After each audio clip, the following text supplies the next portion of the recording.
Hi, this is Paul. My usual practice is, I check things in the morning and usually make sure that my video posted and everything's in order. And then I'll go to Twitter. And this morning, boom. Have you heard the Jordan Hall interview? Did you hear that Jordan Hall has been baptized as a Christian? Did you hear him identifying as a Christian? It was just bang, bang, bang. I was like, what? Wow. And before you know, it was all over Twitter. Now, of course, for those of you who've been around this little corner for a while, Jordan Hall is a regular. He's had regular conversations with John Vervaeke. He had a conversation. He was in Rebel Wisdom during the whole Rebel Wisdom days. He had a conversation with John Vervaeke and Jonathan Peugeot. I have not had a conversation with Jordan Hall. I was supposed to be on the Stoa with him and John Vervaeke once, and I got my time zones dyslexically mixed up, and so I missed the appointment. That would have been my conversation with Jordan Hall. He had done a video with John Vervaeke about the Commons, and that really struck me. But overall, I always had trouble understanding Jordan Hall. He would talk about things that were just seemingly so abstract. It was often difficult for me to get a sense of what exactly are we talking about and where is this going.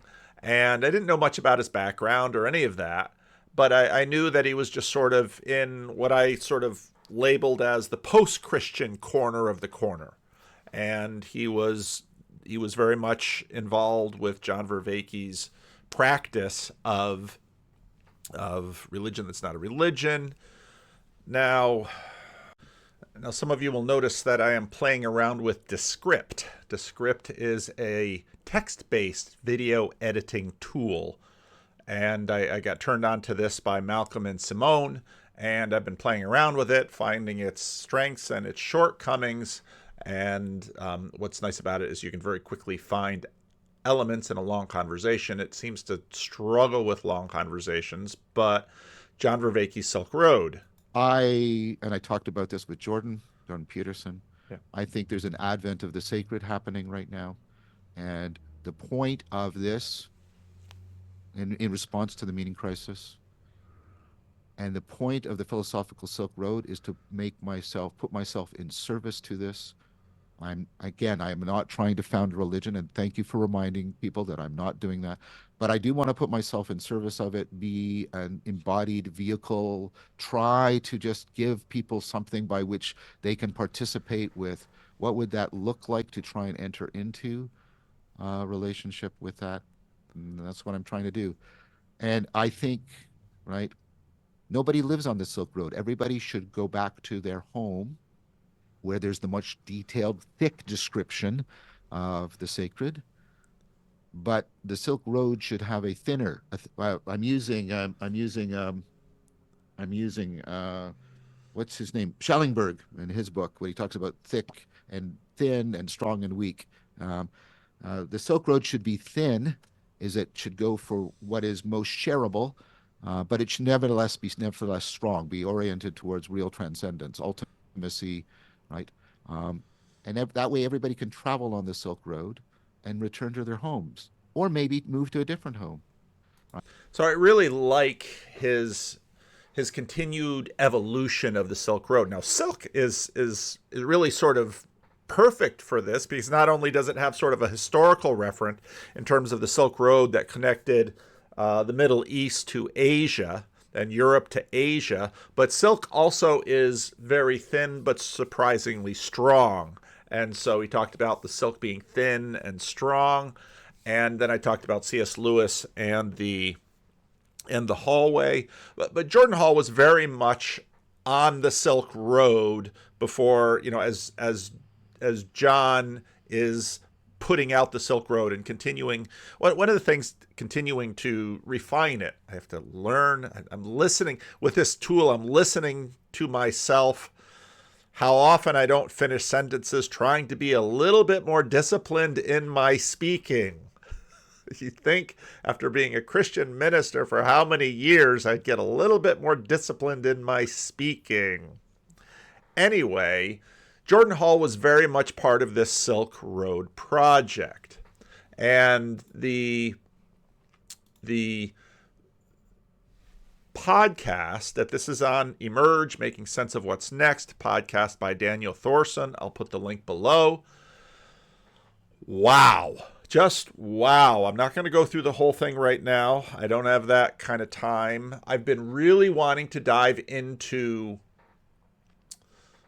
Chesterton's biography of St. Francis of Assisi. I don't know why I picked that up the other night, but wow, am I loving it. Is it so of the moment right now? So anyway, back to this conversation, this podcast with Jordan Hall. The title of the podcast couldn't be any more bold. Jordan Hall converts to Christianity. Now, I know at least one person in the corner expressed his skepticism, and fair enough. I listened to this, and again, it sounds, when I say it sounds genuine, I don't mean that just in terms of tone of voice and earnestness, but in terms of how this fits into Jordan Hall's life. Like I said, I didn't know a lot about Jordan Hall's life, but I've watched him long enough in all of these things to get a sense of him. And I have seldom found him, well, maybe it's because he's becoming a Christian. I've seldom found him so coherent and insightful as I heard in this video. A number of people emailed me, messaged me, and one person who's been on the channel before just said, this podcast just keeps giving and giving and giving. And there are a number of elements of this podcast that connect with other things, and I'll probably use them in conjunction with other things. But I thought before I do any of that, I at least want to let you know about the podcast and set it up a little bit. By all means, listen to the whole thing. And just by looking around on his, on who he's had on, it's very much Silk Road, Layman Pascal. I mean, this is John Vervaeke's corner of the corner very much. And it's an amazing podcast. So let's dive into it. Later on, spent time interacting with several of the indigenous traditions, and never really. So what Jordan, he starts out talking about the metacrisis. So of course, with John Vervaeke, we have the meaning crisis. If you listen to the Smachtenberg, McGilchrist, Vervaeke video, Daniel Smachtenberg has been one of those who has been talking about the metacrisis. And of course, metacrisis is close to game B. And this is all sort of together with Brett and Eric Weinstein, the apocalypticism, this particular brand of apocalypticism that looks at the people who have risen to the level of rubbing shoulders and sharing private jets with the elite of the world, or are just working one level down for the elite of the world. And what everyone is noticing is that in a whole variety of disciplines, very basic foundational systems that most of us don't see, but we all rely upon, are breaking down. And this is the metacrisis. And what it looks like, I'll talk about, my conversation with Eric Weinstein at ARC briefly. When I talked to him, what grabbed me right away was the earnestness with which he was thinking apocalyptically about this metacrisis, that guess what? We're all doomed and in pretty short order, and there doesn't seem to be a lot that can be done about it. And if you look at Eric Weinstein's conversation on Chris Williamson, the first part of it, which I also played on the channel, where Eric is talking about all of the ways that the uber wealthy are sort of prepping for the collapse of these systems that we are all dependent upon. We had a little foretaste of it in COVID, and we all know how much COVID disrupted things. Well, can you imagine how other things, something a lot larger than COVID didn't wind up to be too much of a killer. Something far larger than COVID could disrupt systems, and then suddenly you have civilizational collapse. And as Jordan said here, when you had the Bronze Age collapse, well, or you had the Roman Empire collapse, you had the collapse of a civilization, but there's a lot around it. And now via globalization, if we have the collapse of global civilization, nobody knows what that will look like. And so what Jordan Hall has been on, along with many others, they all sort of have their own takes on it and their own remedies for it. Smachtenberg, Eric Weinstein, Brett Weinstein, et cetera, everybody's seeing this collapse and they're trying to figure out what to do with it. And so part of, many people sort of approach it as preppers, but that's really kind of a naive way to approach it. Because the problems aren't just out there, the problems are in here or in here. And it's actually we can use the Collins, they have their own doomsday thing, Malcolm and Simone Collins, but how can I say this? This is very much the Silk Road. Okay, what do you need? Not only you need to participate in, you need something to embody. And again, John Vervaeke was never clear. I'd never heard him clearer than what he did in my conversation with him with respect to, you can't live on the Silk Road. You need to go back to your home. But part of the metacrisis is, what I'm practicing at home is functionally part of the problem. I need a new operating system. I need a new way to live. And sort of different from when Brett Weinstein says, you just choose to not be the assassin robot. Jordan Hall has been on a quest with his wife and his daughter to live a new way, to find a new way to live. And he has been conducting this search with all the seriousness of someone in sort of this technical, apocalyptic, post-Christian venue. And he walks nicely through this in this podcast, because for the people who listen to this podcast, this is their world. Certainly couldn't have gotten to the point of actually adopting a truly indigenous worldview, well beyond my capacities, but participating in that space meaningfully. And of course, that can't help but break apart a substantial amount of the assumptions, axioms, biases of the kind of Western secular, not really ever fully materialist, but certainly naturalist worldview that I have been brought up in. And this is classic Jordan Hall. Very theoretical, but it's almost one of the things I realized getting a little bit of a deeper window into his life. His talk is very theoretical, but his application is very practical. And so he is in all earnestness to a degree that is extremely unusual for most of us normies who are just kind of trying to make enough money to keep the mortgage going and put food on the table and put kids in college. Jordan Hall is moving anywhere and everywhere in the world, looking for communities, trying to find the place where he can, not a little bunker somewhere in Idaho or Montana, but in fact, an entire new worldview to address the one he has. And as he goes after that, he realizes that one doesn't just take off your worldview as you take off today's clothing. This is a very deep process because in terms of the mapping that we have received, most of us are mostly unaware of the worldviews through which we interact with the world. And he recognizes that you start talking about worldview, yada, yada, but the digger you deep, you realize that this is your religion. This is your operating system. And if you're actually going to tinker with it, you need to live into it. This morning I was talking to Elizabeth Oldfield, had an amazing time with Elizabeth Oldfield. And so that's on No Wait, No Ads. It'll come out next week. I'll be making some clips. And again, part of the reason I'm playing with clips is I'm using this whole Descript thing because I'm trying to figure out just how to do a bunch of new things. I'm always playing with some things. So So he's recognizing that he needs a new operating. As I said to Elizabeth Oldfield, which is exactly what she said to someone who sent in a question to her. If you want to believe something different, the best way to believe something different is to move into a community where everyone believes that thing. Because the truth is, we believe things together. That's how human beings adopt their beliefs. Now, it's obviously a simplification of it. You move in, you move out. The whole talks about deconstruction.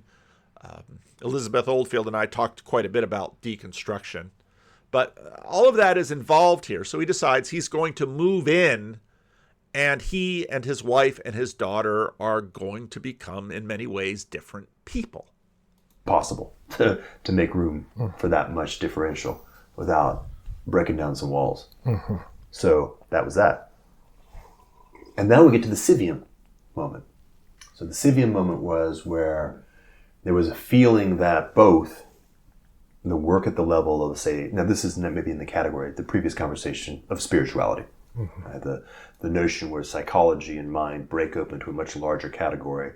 And that category is called spirituality and includes a much larger number of things than what Westerners would call psychology. Or to say it another way, psychology is a subset of spirituality. But that theory and spirituality now had to give way to embodiment at the level of actual community.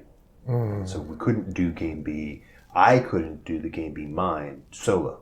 Yeah. There actually had to be something much larger. It had to be, and it had to be in practice. And so the Sivium work was to look at that from the point of view of what's the design space that will maybe help me and us narrow down the variety of different ways of embodying this in community. Because we don't have a long time. We don't have a lot of people to just throw at the problem. And for me in particular, I've got just me, my wife, and my daughter that we're going to be thrown into that meat grinder. Which did a pretty good job. Like we narrowed it down to, let's say, 12 specific experiments that we were willing to drop into, where we dropped in with people who were engaged. Okay, so you've got all of this stuff, and of course, someone like him has resources, he has time, he has talked to John Vervaeke, he's got access to these people, he is fully embedded in that little corner of the corner. It's just I've given a lot of time, and when I went to my church, no one knew who Jordan Peterson was. No one knew who Paul Vanderklay was, Vervaeke, Peugeot. They don't know who the four horsemen of new atheism are, but they love the Lord. There's some young people that I get along with, and there's a lot of beautiful people there. And, it's not just that I go. I've written 2 Christmas plays there and done a lot of cool stuff. And, our pastor, I do a lot with him. And yeah, like no one says, oh, that's very Vervaekian of you to, the way that we're actually transubsidiarity of the universal principles. It's like, come on, people. And I will say, not just in a shame way. Guys, we need you. High in openness, high in creativity, disagreeable people. You also need to be in the church. And when I listen to a lot of these podcasts, I listen to almost, I don't know, of the recent ones, I've listened to 99% of the last 6 months of PVK podcasts. Guys, I can't hear the same story any more times of like, I tried to go to church, but it was too hard. You sit in the seat and you listen, okay? It's not that hard. Enough. These people are like, well, I was reading physics and I was reading about transubsidiarity across multiple dimensions. I'm like, you can't drink lukewarm coffee and sit in an uncomfortable seat and shake hands with 5 people afterwards. And it's like, oh, but that's impossible. It's like, enough. You're learning about, evolutionary psychology of turtles, and you can't listen to a sermon on like why you should be nice to your neighbor. Enough. And the thing is, I need you people. I go to a church that's very serious, that in its faith, and has a lot of. I need more creative, high in openness people. Okay, well, I can't do it. I'm writing the Christmas play. I'm doing announcements. I'm doing my comedy bits, trying to open people's up to new perspectives, very, very, very slowly, very gently. You don't want to scare off the conservative Christians. They're very skittish skittish creatures. They get scared easily, but we need you guys. And you being like, well, I couldn't. It's just too scary. It's like, enough. Follow PVK's advice. Look at someone you respect. Go to their church. Look at a pastor you respect. Go to their church. Enough. An hour in the seat. Shake someone's hand. Go home. Enough. He's embedded in that little corner of the corner, let's say the way Grim Grizz or Chad the Alcoholic is embedded in this little corner of the corner. But of course, they're not doing everything on YouTube like we are with, all kinds of people watching. They're having public meetings and private meetings, and some of these things are online, yada, yada, yada. It's all going around, and he's doing the work. We're engaging in body practices of building community for real in particular locations over a period of about 3 years. And spent meaningful time. And sometimes, actually many times, we thought that we had gotten to a really good place and could make a deep commitment. And then in each case, for reasons that were actually quite surprising. I'll give you an example. Quite surprising, the best made plans, shattered. Like were actually disrupted in a profound way. So, for example, when we went to Kauai and integrated very nicely with the Hawaiian indigenous people, with whom I'm still in collaborative relationship, and with the folks who lived in that. It's funny because these buzzwords develop, and in terms of the urban monoculture, indigenous is one of these buzzwords, like organic and natural. Of course, buzzwords are holy words, and indigenous, organic, natural, and sort of it's just got this vibe of, well, if we can get back to the indigenous and yada, yada, yada. But the thing is, for 1 million people who use those buzzwords, one little family will actually make a real effort to try to go there. And Jordan and his family is that 1 in 1 million. Neck of the woods, and with this whole new crew of people that were coming in, there was a strong sense of, let's say, a shared agreement that a shared agreement on a certain design of what needed to happen, on the necessity of it happening, on what its characteristics needed to look like and what proper behavior needed to look like. For example, how do we properly come into relationship with the place and the people of the place and allow us to guide them, step by step. And my wife and daughter and I all were involved, like as fully staked, full commitment at the existential level. And over a period of several months, lots of signs seemed to say that this is a very good place. I remember having a conversation with a woman where she asked us at dinner, she's like, you're the first people I've had come to my house. We were some of the first white people to move this far into the island back in the early 60s. You're literally the first guest I've had at my house since COVID. Here's the question. How did you make it into the center of centers?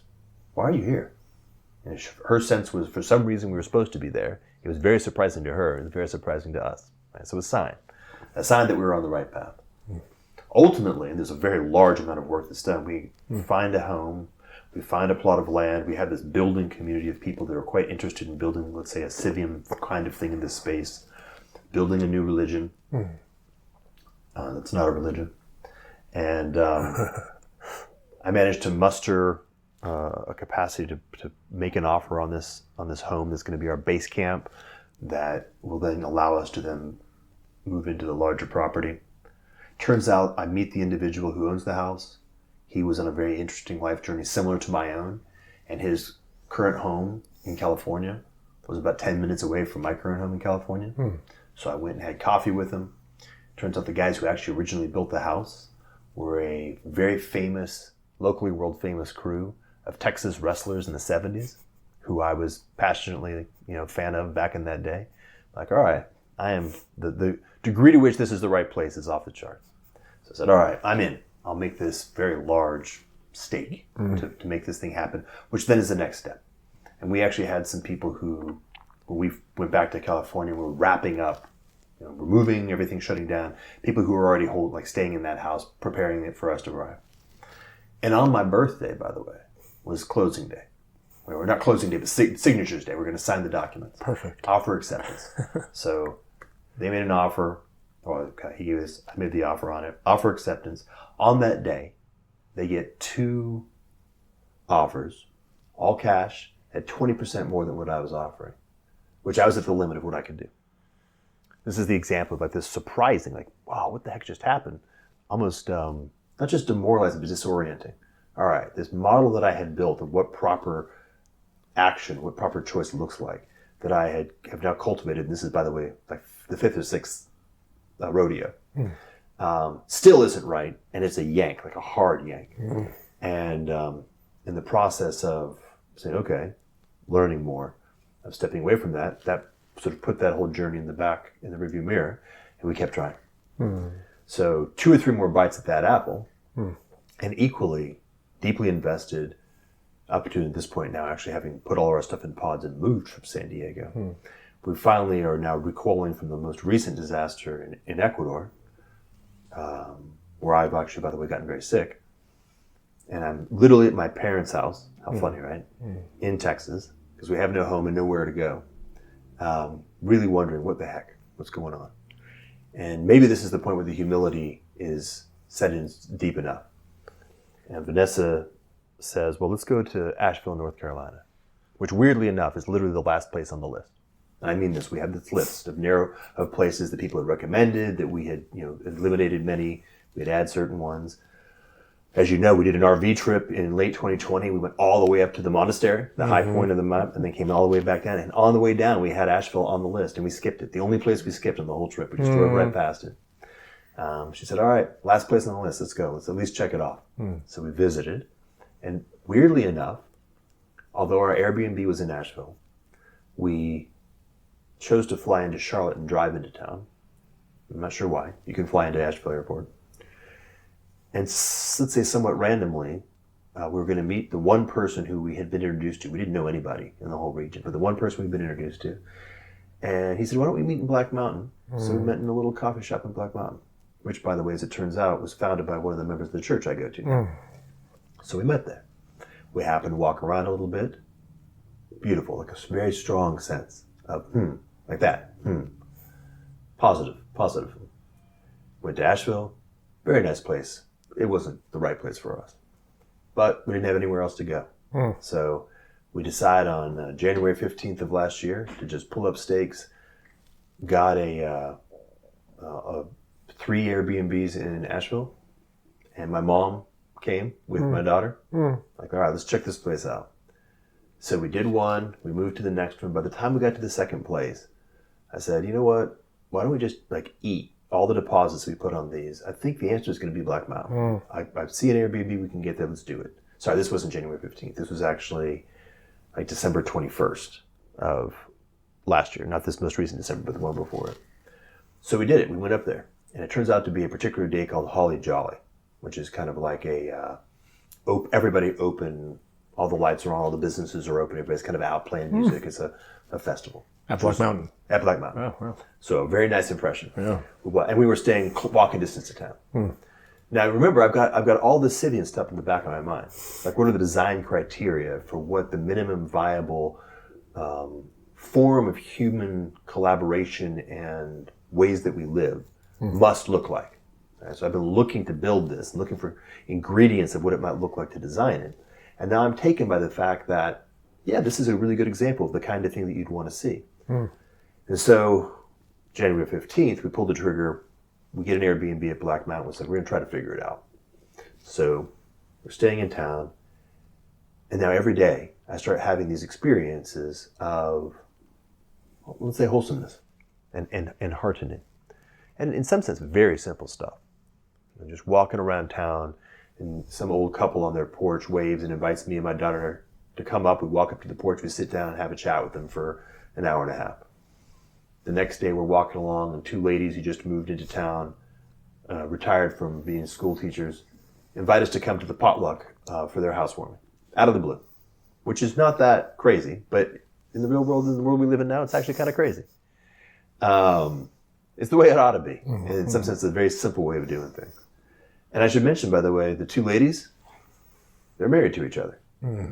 This is a interesting community, which is simultaneously has a lot of very old-fashioned values, and probably 90% of the community goes to church. And yet at the same time actually has, we call it embodied inclusiveness, or maybe even like embracing is better. Instead of including, embracing. And so it begins to grow on me. And I start having these experiences of, wow, maybe I was actually quite arrogant in some sense, thinking that we needed to design something new. Maybe the right answer has actually always been be invited into something that is already, and then find a way to support and help be part of that. Which at that point was all I had left in me anyhow, so it was a pretty good answer. And we were embraced. Now I remember actually by probably about the end of month 1, I still was very suspicious. And I walked up to the folks who lived across the way, who were old folks, probably mid-80s. I said, all right, guys, when's the other shoe going to drop? And he smiled and he said, well, I've been here 40 years and it ain't dropped yet. I said, all right, good enough for me. We're in. So these experiences of just, the profundity and the mystery of, okay, what's going on here? How did it happen? How did this place survive to be still wholesome? Right? Still be, they call it Mayberry, the people who live there. Still be, and I don't mean this, it's not a simulacrum of Mayberry. It really is a wholesome place where you can go to the local lake and sit down in the what do you call it? Not a pagoda, but the wooden structure that you can sit in and look at the lake, and have a conversation with a grandmother, and she'll mention that her son has just moved back into town. That he went to college. Let's say, for example, in this case, he joined the army, got married, but as soon as they started wanting to have kids, they wanted to move back. And over again, a very similar story. So simultaneously produces young people who can make it out there. Right? So it's not a atavism. But when they actually are choosing to have and create family, they want to move back and do, and bring a lot of that capability and energy, in this case their spouse and their kids, back into town. So there's a aliveness, it's a vitality. And I should mention, by the way, weirdly enough, I don't know if you've ever read it, but there's a book called 1 Second After, or 1 Minute After. It's one of the earliest, well, maybe a couple decades, maybe more than a couple now, about an EMP attack that takes out all the electrical systems. Actually, I have read this book. Yeah. It's fiction. Yeah. A profoundly good analysis of a post-apocalyptic environment with a realistic apocalypse.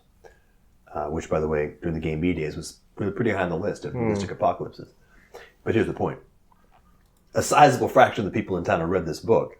And so the consciousness of apocalypse has been metabolized. Fascinating. Like, there actually are, there's a consciousness and awareness of resilience in the context of what might happen if things fall apart that is neither panicked. There's not a lot of preppers. That's not the mentality, but it's a mentality of, okay, how do we prepare for bad things happening in a variety of different formats? So I could drop in and have conversations, game A, game B conversations with pretty much anybody pretty quickly. And one, nobody's freaked out, but two, they would begin to nod and say, oh yeah, this is the infrastructure we've got in place. Here's our food, here's our water, here's how we've kind of designed these sorts of things. Here's the people who are good at it. And I'm like, wow, you guys already have thought this stuff through. So as I go through my Civium checklist, here's the resilience checklist, here's the wholesomeness checklist, here's all the elements of it.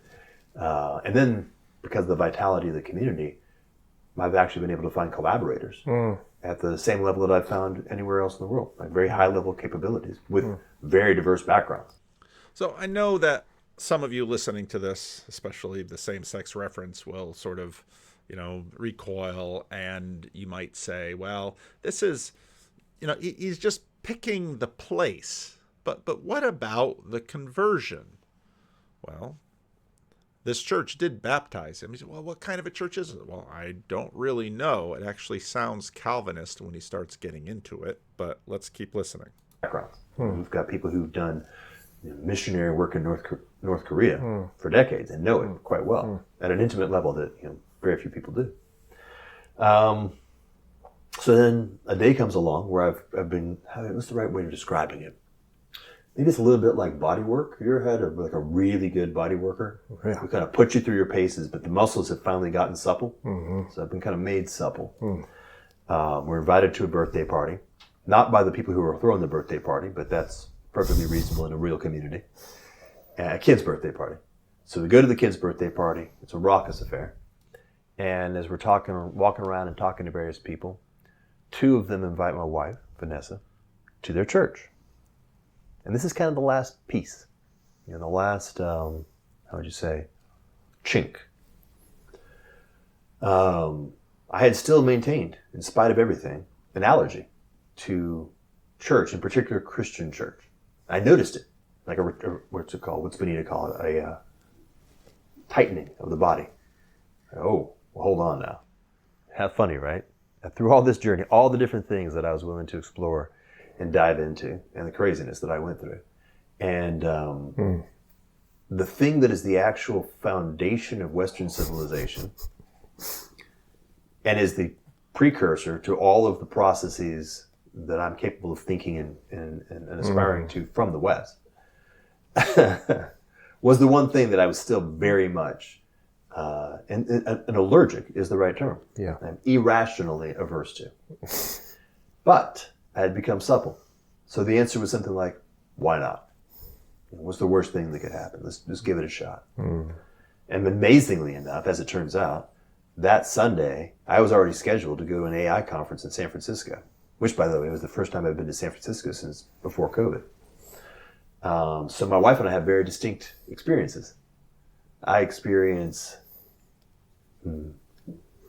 where the peak of secular, technological, food in pill form, let's go to Mars, Apollo program, culture had gotten to. And I assure you it's demoralizing. And she went to a small, you've been to it, modest church in the mountains of western North Carolina. And on the flight back, she texted me and she said, I liked it. I think you should come next week. And I'd love to, this is how naive we are. I'd love to reach out to one of the pastors and see if he would be willing to come visit us at home.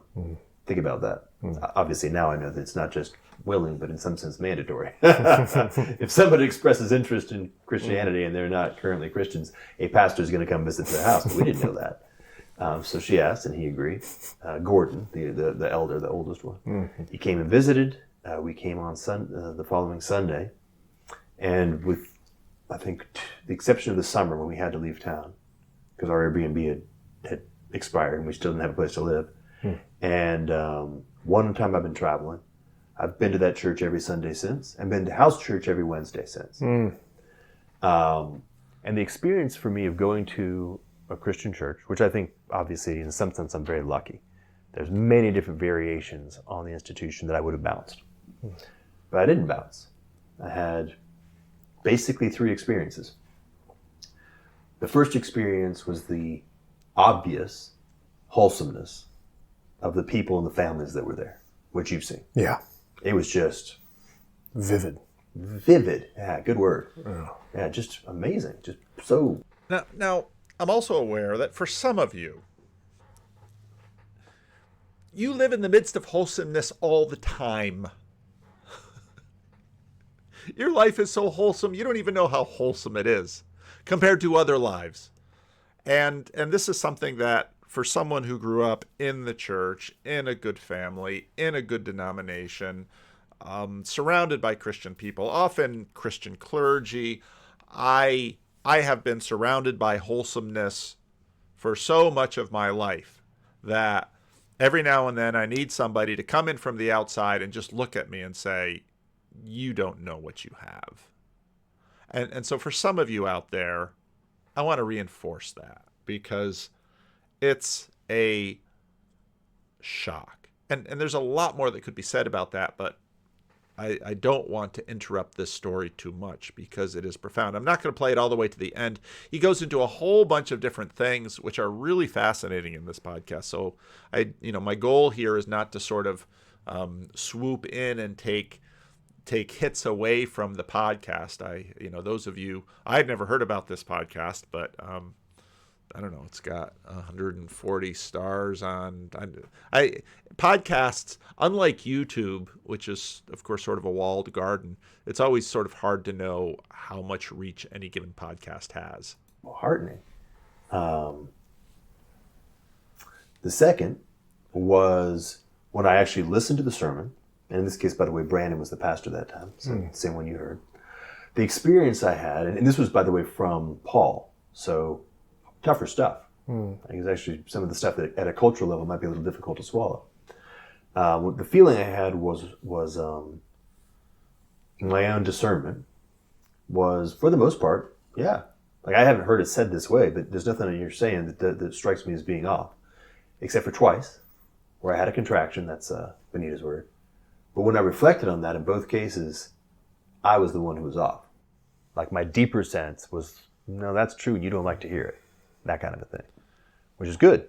I guess the Christians would. Now, this is something that's really important to see in many of the post-Christians in the Vervaeke corner of the corner, that, as, they have sort of followed John, and John in his capacity to check himself and to have a degree of enforced humility. And so you hear this in Jordan, because this is no small thing. He is going to a church in northwestern North Carolina. This is as Bible belty as it gets, boys and girls. Now, again, I don't know what church it is. As he talks a little bit more, sounds roughly like a Reformed church, could be Presbyterian. Don't know. And, maybe figure that out. Maybe Jordan will come on and we'll talk more about this. I know when Molly Worthen came out as a Christian, I forget what podcast she was on first, and then she had an excellent talk with Justin Brierley. A lot of people said, you should get her on the channel. And I probably could have, but again, generally speaking, I don't like reaching out to people for conversations. I do it. I don't do it much. I did it with Elizabeth Oldfield. Usually it's because they do something that I really want to talk to them about, but I usually hold myself back because, especially for someone who is just coming into the faith. Now, Jordan's been in this a little while, so he was baptized a little while ago. So this is sort of a coming out a little bit after the fact, which I think is really important, especially in this space, which can be very much, this is the idea of the hour for me. And I'm very much that way, so I get it.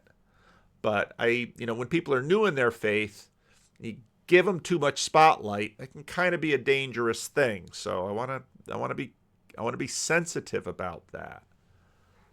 Call that being convicted. Being very specifically poked in your own unwillingness to actually turn towards what's right and true. That's pretty powerful. And by the way, I have a reasonably high confidence in my discernment at this point. Like, I can tell bullshit when it's bullshit pretty well. Or at least, let's put it this way. If I feel that it's bullshit, I don't pretend that it's not. That's a better way of putting it. I may be wrong, but I'm not self-deceptive about it. And then the last piece was, it's funny, it was literally physical, like several times, not a face palm, like the hand to the forehead, of just, of course. That experience of what happens when humility is strong enough that you realize that something that you thought was actually very easy and already there in a profound and fully integrated way.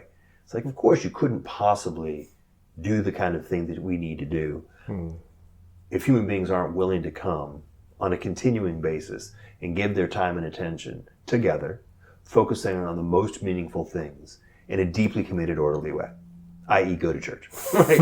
Obviously, it's weirdly obvious that you can't possibly actually build anything vaguely like an actual community that matters if that isn't at the very bottom of the stack. Like, that's the minimum commitment. There's lots more to it, but that's a minimum. And et cetera, like many, many times, just like, wow, holy smokes, boy. And that's that sense of arrogance. Man. And the arrogance was double-bladed. One side was the allergy, which I think is a culturally... Now, I want to talk about the church thing because, of course, it's on the main channel now, so some of you have seen it and some of you saw it before. I don't have these mess ups anymore in my recording process, but I did. What I'm going to do is I'm going to drop a little bit of the enough speech that one of the randos gave. It's on the full channel now. And the point that he makes is, as Jordan Hall says, well, actually, this going to church thing is a big deal. It's quite an accomplishment. And when you look at, let's say, a lot of the competitors or the other options that, let's say, if you're on the menu system trying to find a worldview to participate in and inhabit, it actually is both in one way extremely accessible and in another way extremely powerful. It's actually enormously efficient. Now, understand, I just did that John Mark Comer video, and it has its drawbacks. It's not perfect, but it actually works. And it was the beginning for Jordan of a process of investigation.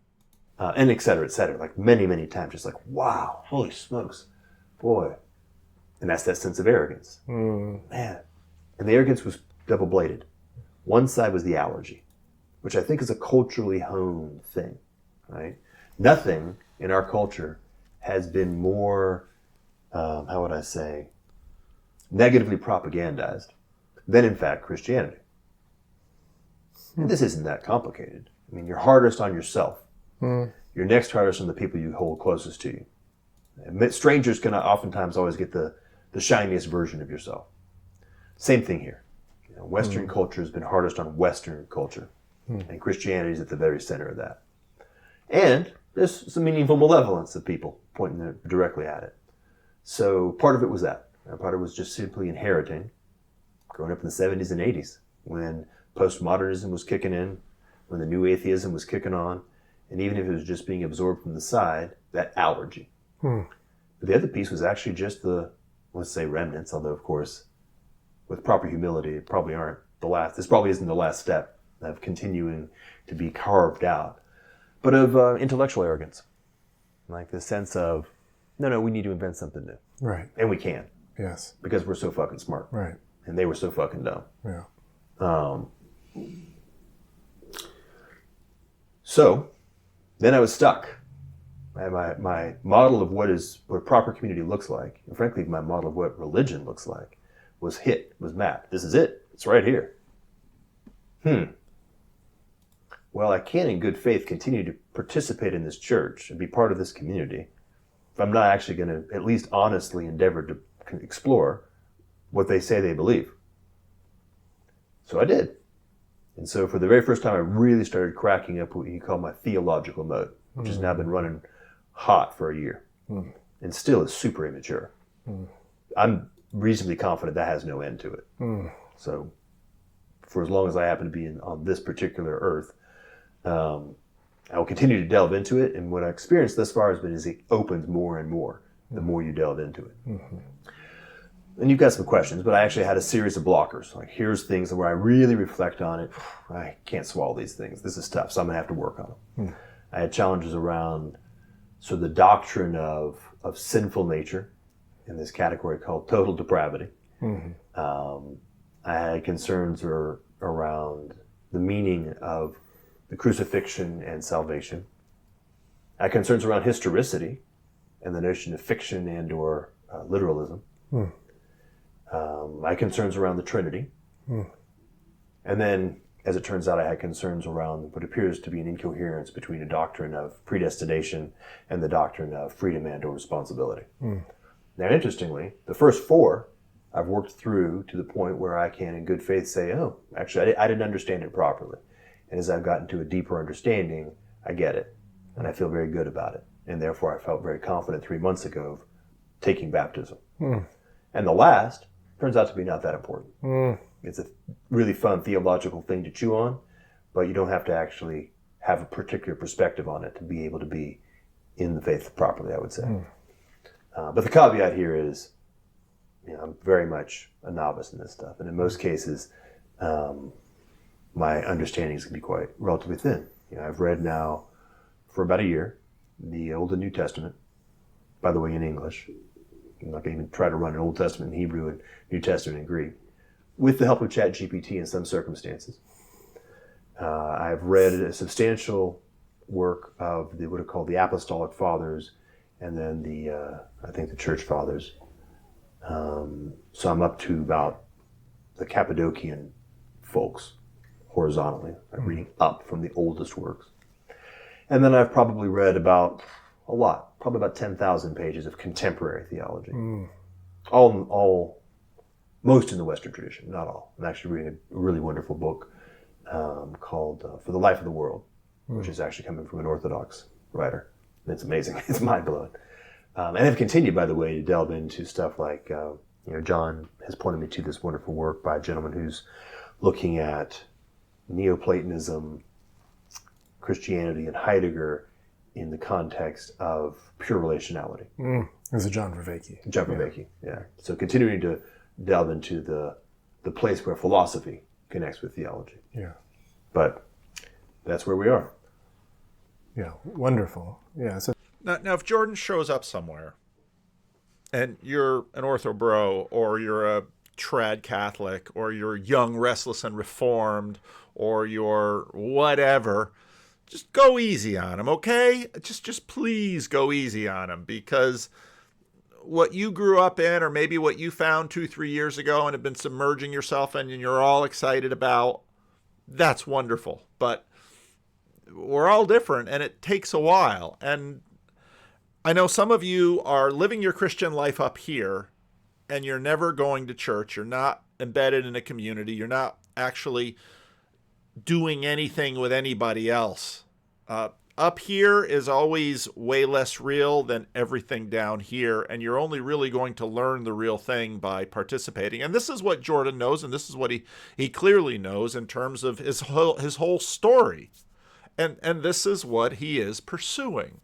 And you might, well, he hasn't read this. Of course he hasn't read that. The poor guy is just trying to get going. He had this rash against Christianity, and he's just gotten over that. And so now he's got to try and figure the whole thing out. And some of you are also going to say, well, that doesn't sound like much of a conversion to me. Conversion should be just completely take you out of yourself. The truth is, there are books out there of just conversion stories, and they're really fun books. There was a period where I read a whole bunch of these conversion story books. This was when I was in my 20s. And they're just fascinating, all these conversion stories through history. And what you discover is that people are all over the map. I just had this conversation with Elizabeth Oldfield today, and it was just absolutely delightful. And maybe I'll just share a little bit of that here. Did you go to church when you were young? Bit. So my mum's family had no religious faith or practice at all. I would say sort of low level hostility.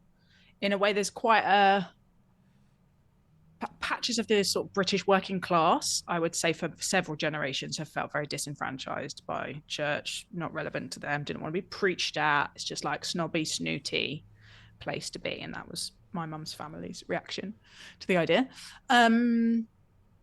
My dad came from a kind of different background and was sent to the kind of school where you went to chapel. And so he had more inculcation in the sort of rituals and rhythms of church. But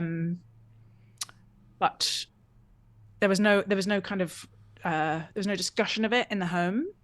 There was a brief period in my memory where we were taken to the local Methodist church, essentially as free childcare. So we were left in Sunday school, and then they went home for mummy and daddy time, which I knew full well what it was by a certain age because they were medical and they were very frank about these things. But it was very boring, and I now can look back and through my adult eyes see the beauty of a congregation of older women and think, wow, the stories they would have told, these faithful prayer warriors. By the way, one of my reasons for doing Estuary every week at Sunday and for doing it at a time when the Livingstone's people will be here is we have some of the most amazing women in the last years of their life. They have stories that will blow your mind. Now, they don't think anybody's interested in these stories because nobody has ever expressed interest in these stories. I know these stories are gold. And so part of what I do when I do an estuary meeting is I make sure some of these women are there. And every now and then I'll sort of seed one of them. I know where their story starting buttons are, and I'll press that little story starting button, and off they will go. And the few of you who both listen to my podcast and come to the Sunday morning estuary meeting know what I'm talking about. At the time, I was a like snooty and dismissive and ageist child, and I was just like, "Oh, old ladies! I can see through their hair to their scalp, and I can't focus on what they're saying."